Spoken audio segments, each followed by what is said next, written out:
আসসালামু আলাইকুম। বাবা, আমার এই কুড়ে ঘরে তোমার একটু বহন লাগবো। খাও বাবা, গায়ে বল আনো। আর এই সার আনা পয়সা নাও, আমার তো দেওয়ার মতো আর কিছুই নাই। আপনার দোয়া থাকলেই হবে। এই ভালোবাসার ঋণ শোধ করতেই হবে।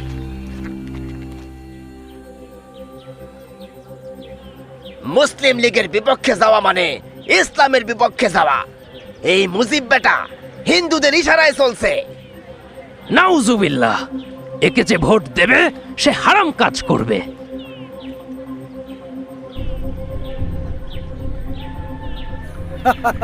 টাকাটা রাখেন, চা পানি খাবেন, আর মনে করে ভোটটাই অহিদুজ্জামানকে দেবেন, ঠিক আছে?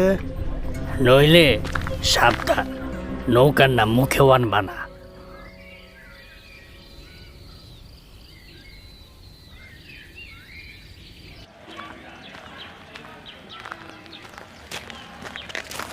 ভোট যা হবে সব মুসলিম লীগে, ঠিক আছে?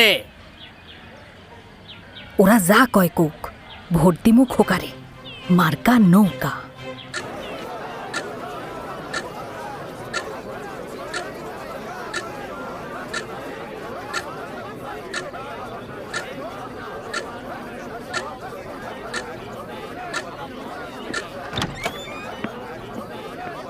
সকল কেন্দ্রের ভোট গণনা শেষ। ফলাফল ঘোষণা করছি। প্রতিদ্বন্দ্বীর চেয়ে দ্বিগুণ ভোট পেয়ে জয়লাভ করেছেন শেখ মুজিবুর রহমান।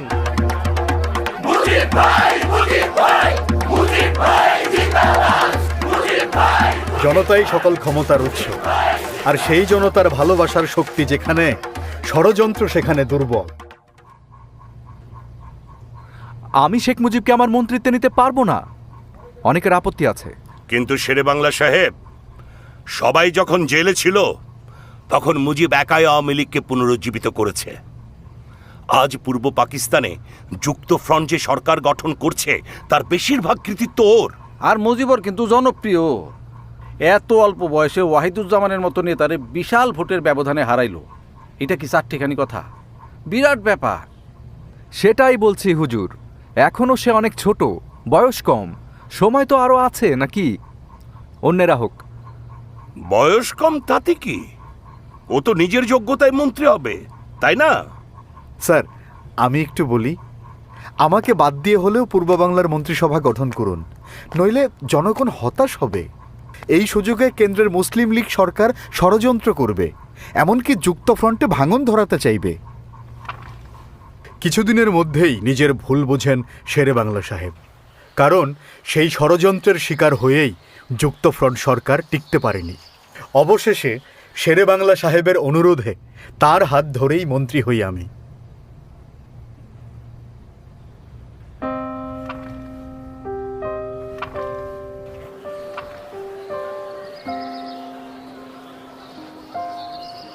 আজ দুঃখ ভারাক্রান্ত মনে এখানে সমবেত হয়েছে।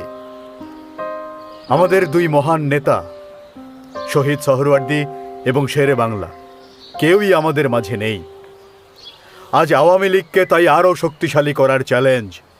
আমরা চাই আইয়ুব বিরোধী শক্তির ঐক্য।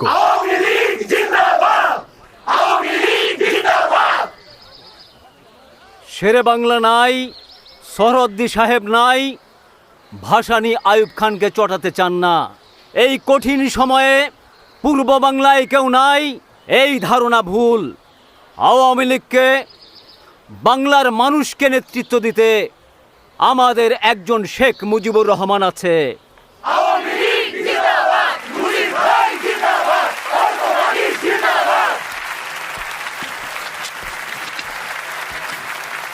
আর কতদিন বাংলার মানুষ অধিকার থেকে বঞ্চিত হবে? কতদিন আমরা পশ্চিম পাকিস্তান সরকারের করুণা নিয়ে বাঁচব? আর কতদিন অর্থনীতি, বাণিজ্য, নিরাপত্তা ব্যবস্থায় পিছিয়ে থাকবে পূর্ব বাংলা? আর কতদিন?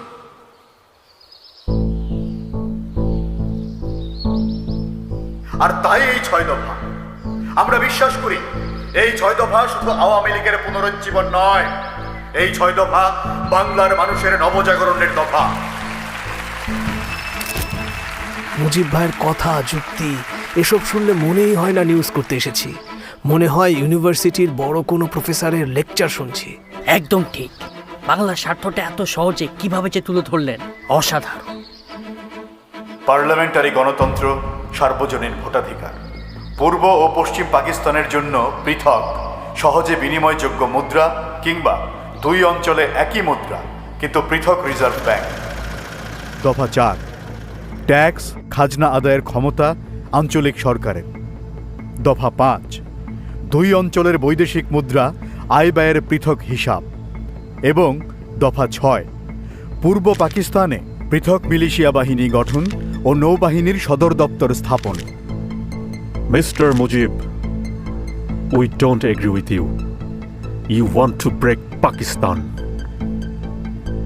Then I just don't want to stay here anymore.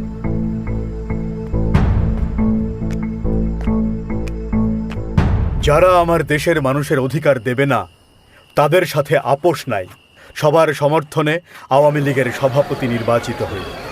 6 দফার পক্ষে সমর্থন আদায়ে ছুটে বেড়াই সারা দেশে, কিন্তু বাঙালির সেই মুক্তির সনদ প্রচারের দায়ে বন্দী হই আবারও। তবে জনতার তীব্র আন্দোলনে দ্রুতই মুক্ত হই।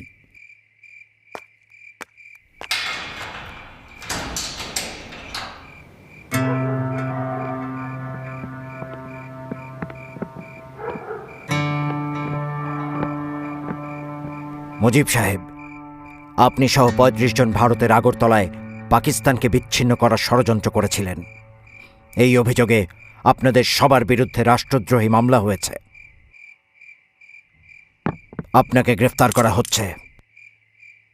প্রায় বছরখানেক ধরে চলে শুনানি আগরতলা ষড়যন্ত্র মামলা, যার মূলেই ছিল ষড়যন্ত্র।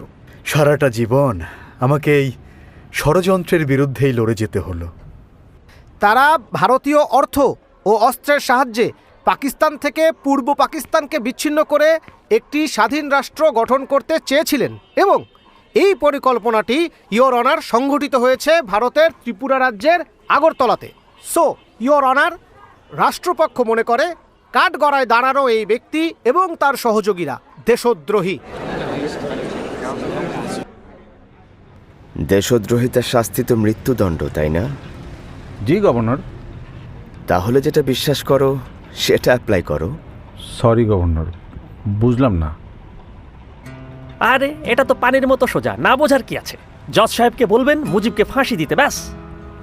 আহা, উকিলকে তো বলাই আছে উনি ফাঁসির দিকেই আগাবে। আপনি শুধু জজ সাহেবকে ম্যানেজ করবেন। আমি কিন্তু এটা তো আমার এখতিয়ারের বাইরে। এক কথা তোমাকে এতবার বলতে হয় কেন? যেটা বলতে বলেছি বলবে। ক্যান্টনমেন্টে ফোন লাগাও। কাগজে একটা মেসেজ লিখো। Yes sir. আর দেশদ্রোহিতার অভিযোগে প্রধান অভিযুক্তকে ফাঁসিতে ঝুলিয়ে কিংবা ফায়ারিং স্কোয়াডে মৃত্যুদণ্ড কার্যকর করা হোক।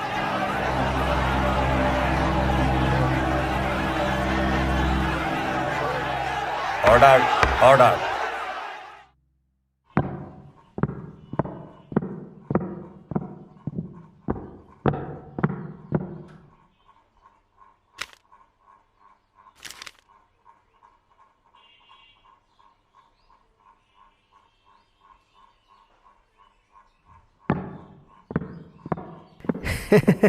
Your honour. হ্যাঁ হ্যাঁ, আজকের শুনানি মুলতবি। শীঘ্রই চূড়ান্ত রায় ঘোষণা হবে।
গর্জে উঠল বাংলার জনতা। 11 দফা দাবিতে উন্মাতাল বাংলাদেশ। শুরু হলো ঐতিহাসিক 69-এর গণ অভ্যুত্থান।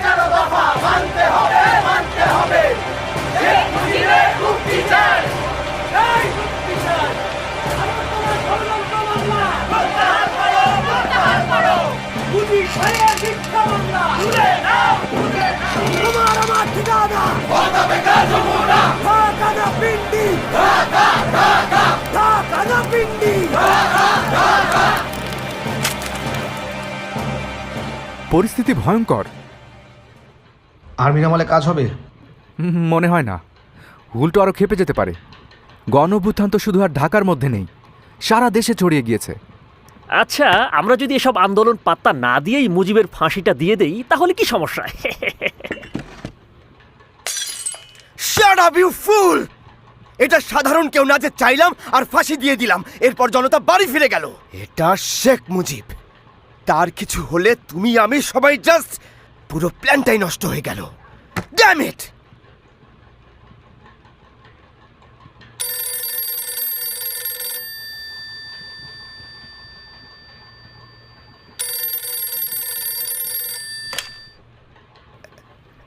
হ্যালো,